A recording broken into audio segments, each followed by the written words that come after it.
Welcome to Foundation Friday.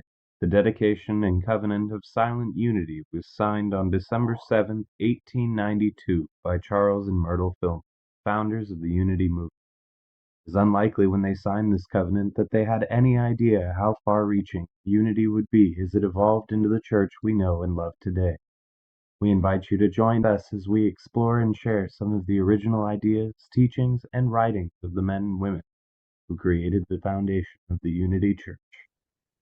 Hi, thank you for joining us today for our Foundation Friday program. Today we are going to travel back in time to 1975 and enjoy this lesson by Eric Butterworth. It's titled Discover the Wonder of Giving. Mr. Butterworth technically isn't one of our Unity founding members. However, his books, his teachings are used even today to train new Unity leaders. I hope you will enjoy this. You are depleted in the giving of a mere gift. But when you give in the spirit of love and service, you have transcended its material worth. You are then blessed through giving, and the other person is blessed by receiving. The tangible article is merely a vehicle through which this interchange takes place. Both of you are richer for the experience. And though the article may soon be used up and discarded, its blessing remains as a kind of soul treasure, never to be lost. This is divine law, very important to grasp. It is one of the keys to happiness and success in life. Today, there is a consciousness inbred into people through the subtle interferences along the way of their educational process. It is the stress of the importance of getting something out of life, be it satisfaction, happiness, entertainment, wealth, or what have you. It usually implies obtaining the rewards of money, prestige, recognition, and so forth. But the great problem is that most people put their cart before the horse. In other words, they think in terms of getting rather than giving. While the law is quite clear, give and ye shall receive. We must come to know that. I can remember one man who was out of work, depressed, frantic, too young to retire, and lacking the financial security to support retirement.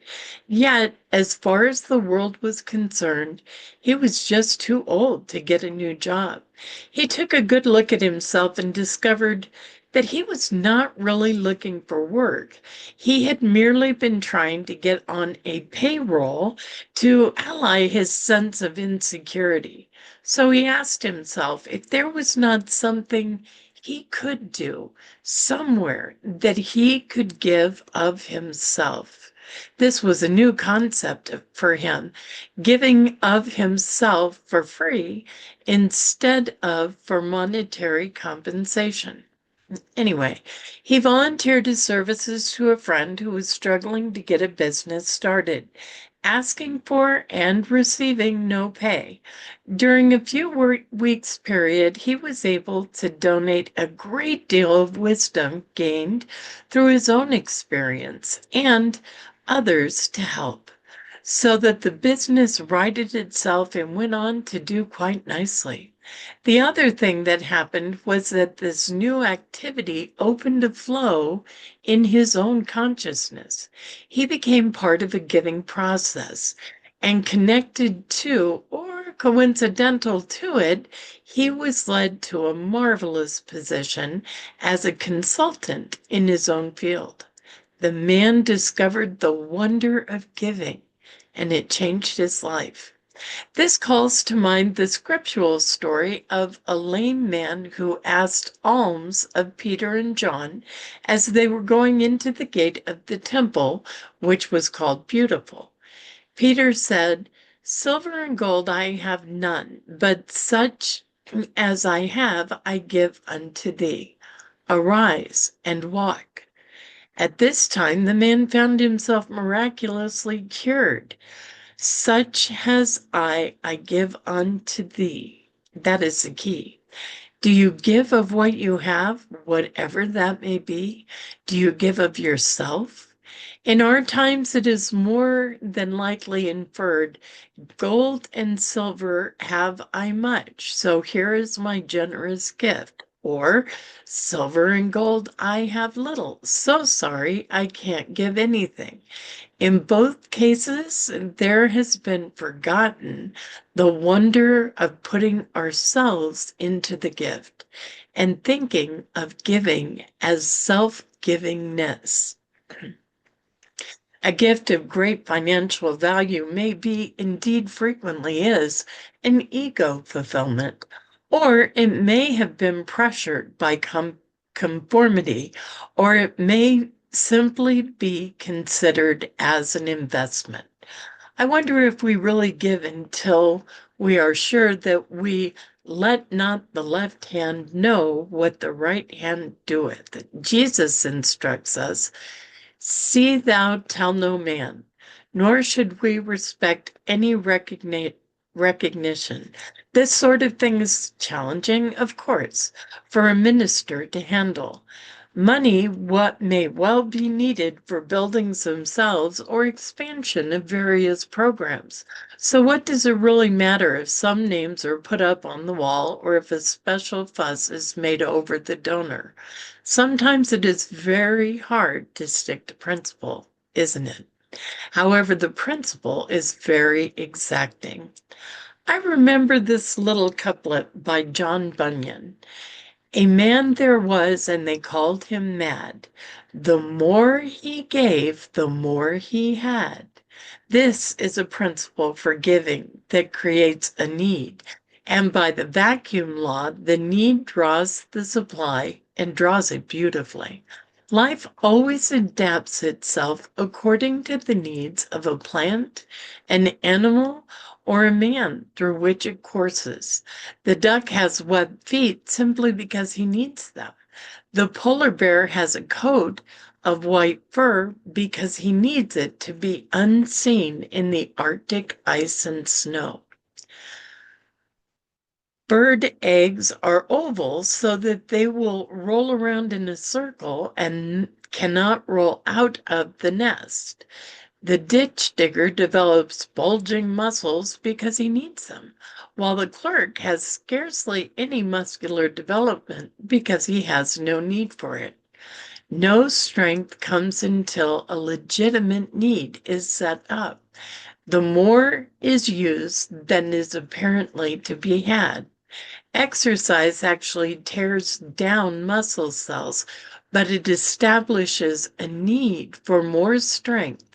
Then strength flows into the muscles as a matter of course. Carry this principle over into your act of giving. There are times when you cannot find the help you yourself would like or really need. But the time never comes when you cannot give help to someone else. It is by such giving that you establish a need and then open the way to receive. The little you can give is better than the much you would like to give. We are told that when we give of what we have, more will be added unto us.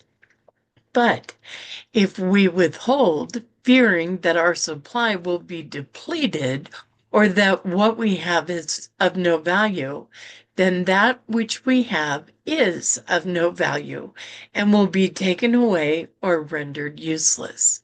Jesus says, for unto every one that hath shall be given, and he shall have abundance. But from him that hath not, even that which he hath shall be taken away. This is not God's punishment.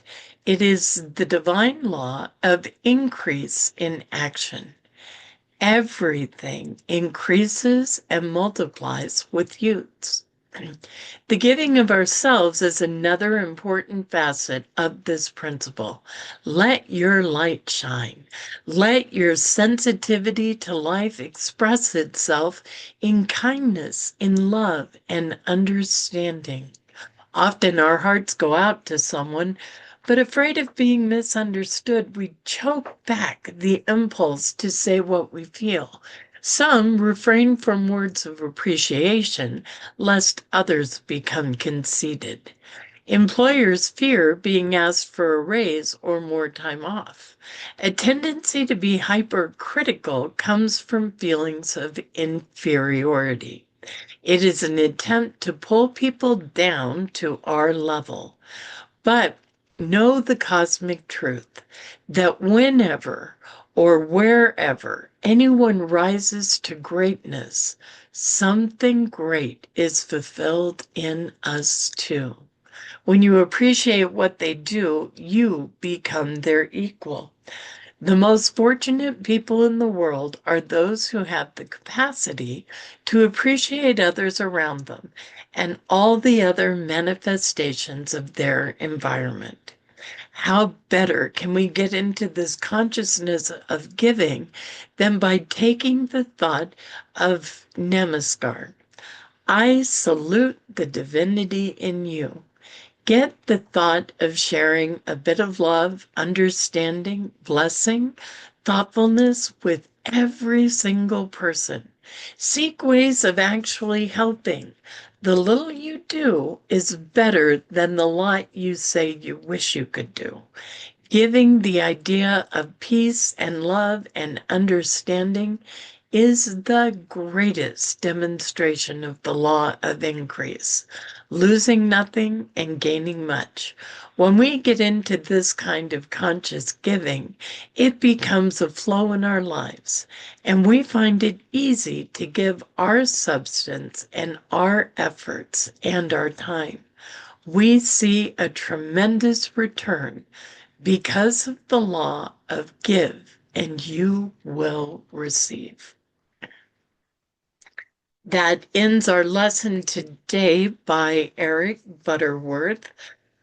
I found it very refreshing and enlivening. In this time of giving, how wonderful to be reminded that our giving should come from love and not obligation. Before we go, please know you matter. You are sacred, and you are so, so very loved. Namaste. Thank you for joining us, and let's stay connected and grow in spirit. We are on Facebook. Search for Unity Church of El Cajon and follow us and like our posts. You can reach us on YouTube at Unity Church of El Cajon. Please subscribe to our channel, watch our videos, and leave comments which can help us improve. We are on the web at unityofelcajon.org. Email or call our church office to receive our weekly newsletters, which lists all of our activities and opportunities to learn and grow together.